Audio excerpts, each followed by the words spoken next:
Hoje a gente vai conversar sobre frequência cardíaca máxima de novo. De novo por quê? Porque muita gente ainda tem dúvidas sobre como a gente pode estar errando quando a gente usa a equação 220 menos a idade. Embora ela seja extremamente conhecida, ela não é uma equação que tem validade científica e proporciona uma série de erros. O que acontece? Se a gente colocar a plotagem de um gráfico XY para a frequência cardíaca máxima, o que acontece?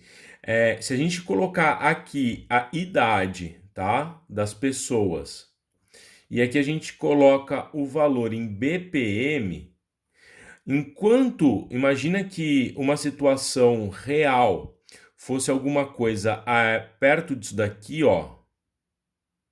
Só que seria uma equação, uma curva real. A curva que a 220 menos a idade faz é alguma coisa perto disso aqui, ó. Ou seja, o que acontece? Em pessoas mais velhas, a equação 220 menos a idade subestima os valores de frequência cardíaca máxima.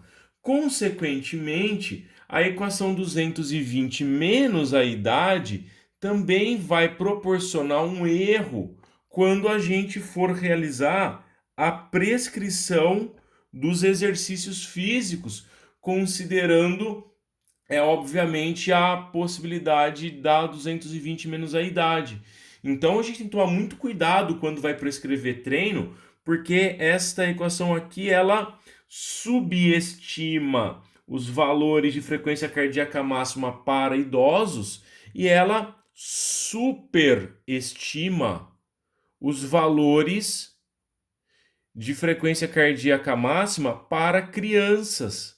E aí a gente tem um problema muito importante, porque as duas populações, idosos e crianças, que precisam de mais atenção, vão ser as mais prejudicadas se a gente usar essa estimativa. É importante você saber também que a frequência cardíaca máxima ela pode ser identificada de duas formas. Ela pode ser identificada de modo medido, ok? E de forma predita, certo? Então, ó, pode ser medida e predita. Qual que é a diferença entre elas? A forma medida está associada com teste de esforço. Teste de esforço. Esse teste de esforço, ele pode ser máximo ou ele pode ser submáximo. E aí, bem, a gente tem no teste de esforço máximo, entre aspas, o padrão ouro para poder identificar a frequência cardíaca máxima. O que é padrão ouro? Padrão ouro é aquela forma de avaliar determinada variável que é considerada como critério de referência para comparar com as outras formas de poder avaliar aquela mesma variável. Então, a gente tem como padrão ouro a equação, o procedimento que é medindo, né, usando testes máximos. Um outro elemento importante que a gente precisa saber da frequência cardíaca máxima é a diferença que existe entre frequência cardíaca máxima e frequência cardíaca pico. São coisas diferentes, hein? Então o que acontece? Frequência cardíaca máxima a gente vai encontrar normalmente num teste de esforço. Teste. E a frequência cardíaca pico? O que é frequência cardíaca pico? É o maior valor de frequência cardíaca em dado momento. Em dado momento.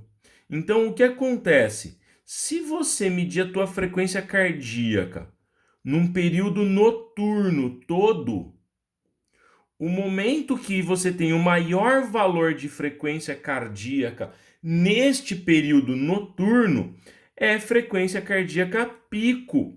Se você tem eventualmente um jogo, uma luta, que tem vários valores de frequência cardíaca, o maior valor daquele evento todo é considerada como frequência cardíaca pico. Então, a frequência cardíaca pico pode acontecer em qualquer momento, né? Inclusive nessas situações de repouso ou de atividade física.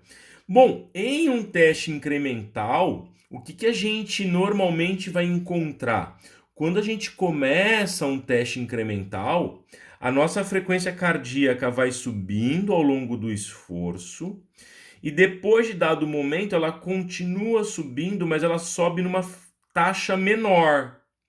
Então, o que acontece? Aqui a gente tem o BPM, batimentos por minuto, aqui a gente tem o tempo, né? E aqui a gente tem a curva da frequência cardíaca. O que acontece? Quando a gente tem o menor valor de frequência cardíaca em um período estabilizado aqui, ó, este valor encontrado nessa estabilização, mesmo com aumento da carga, a gente vai encontrar a frequência cardíaca máxima.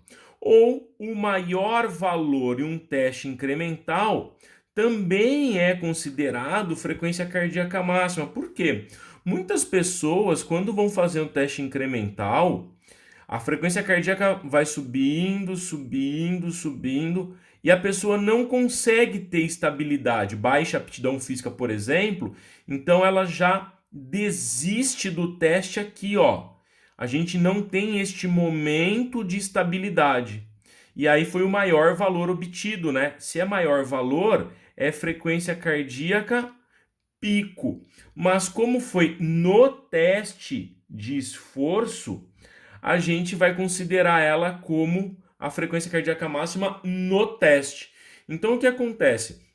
Normalmente, quando a gente fala de teste de esforço, frequência cardíaca máxima, ela é próxima da tal da frequência cardíaca pico, né? Elas são muito semelhantes, mas é importante saber que conceitualmente elas são diferentes. Aí o que acontece? Quando a gente vai considerar a frequência cardíaca máxima predita, quando a gente fala de frequência cardíaca máxima predita, a gente está falando de equações de predição. Equações, né? São as fórmulas que a gente usa para poder estimar a frequência cardíaca máxima. E aí, a fórmula mais conhecida, a fórmula mais famosona, é a tal da 220 menos a idade. É importante você saber algumas coisas. A primeira delas é que 220 menos a idade não tem autor. Podem até ter te ensinado que foi o Carvonen que fez essa equação. Ele já desmentiu isso, tá? É mentira. 220 menos a idade não tem uma publicação original. Publicação original. Não tem um artigo que encontrou a 220 menos a idade a partir de um teste de esforço máximo progressivo. Então, ela, portanto, não tem fundamentação científica. Não existe fundamentação científica para 220 menos a idade. Tu pode até falar, mas o meu professor usa, o meu professor usa, o meu personal usa, o meu médico usa. Tudo isso é irrelevante. Tudo isso não interessa porque estão pautados em o que a gente chama de argumento de autoridade. Não é porque é médico que tá certo em essência, né? A gente tem um monte de pessoas que acham que, porque ele fez faculdade em Harvard, é bom. Isso não tem nada a ver, né? Isso aqui é um argumento de autoridade que tem que ser desconstruído. Então, o que acontece?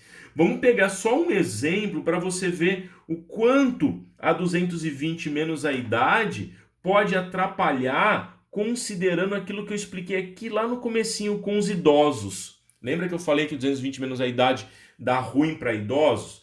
Então, a gente vai pegar o exemplo de, enfim, duas idosas. Vamos pegar duas idosas, tá? Então, a gente tem aqui a idosa 1 e a idosa 2. A idosa 1, ela tem 82 anos e a idosa 2 tem 70 anos. O que acontece nesse cenário agora?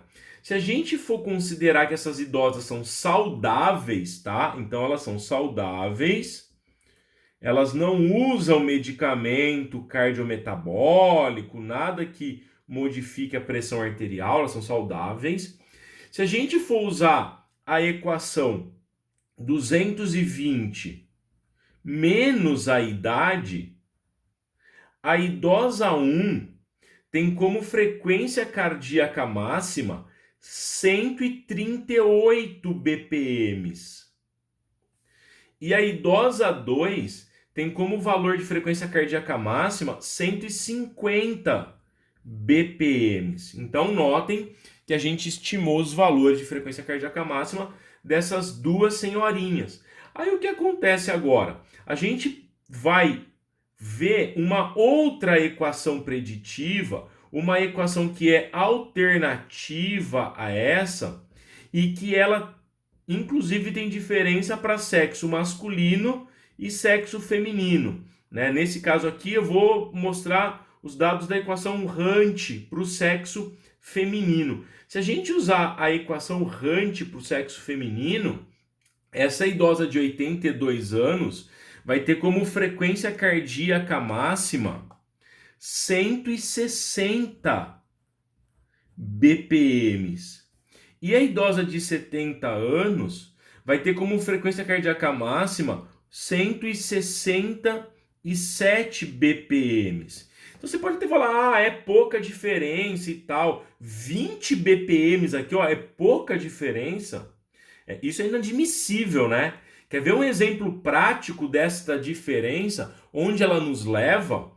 Só com esta mulher de 80 anos, né? Então, essa idosa aqui com 82 anos, ó, se ela fosse treinar, por exemplo, um exercício aeróbio, de resistência contínuo, então um treino aeróbio contínuo. Se essa mulher fosse fazer um treino aeróbio contínuo e ela tem 82 anos, esse treino aeróbio contínuo, a frequência cardíaca máxima dela, por 220 menos a idade, é igual a 138 BPMs. Se eu quiser que ela treine, por exemplo, entre 80 e 85% da frequência cardíaca máxima, isso significa que ela iria se exercitar entre 110 e 117 BPMs. Essa aqui seria a faixa de intensidade dela. Mas se eu utilizar a outra equação, eu encontrei um outro número aqui, se a máxima dela fosse 160 BPMs, ela deveria se exercitar para estar entre 80 e 85% da frequência cardíaca máxima, de 128 e 136 BPMs. Então, o que acontece? Olha a diferença que eu estou aqui, ó, de 110 a 117, usando 220 menos a idade, e se eu utilizar a equação Hunt para o sexo feminino, olha só a diferença que a gente tem. Eu não estou dizendo que treinar aqui, ó, é mais seguro que treinar aqui. Não é isso que eu estou falando. O que eu estou dizendo é que se eu quiser prescrever um treino entre 80% e 85% da frequência cardíaca máxima, olha, eu estou fazendo com 220 menos a idade uma prescrição muito muito subestimada. E aí, qual é o problema disso? Provavelmente, os ganhos em aptidão cardiorrespiratória sejam de menor magnitude em comparação aos treinos que eu faria se eu usasse uma equação preditiva mais adequada. Então é importante que você tenha em mente que utilizar as equações corretas para estimar a frequência cardíaca te ajuda a prescrever treinos com uma competência superior e utilizando as informações adequadas para gerar as respostas fisiológicas necessárias decorrentes do treinamento. Então, essa foi a aula que a gente discute uma aplicação prática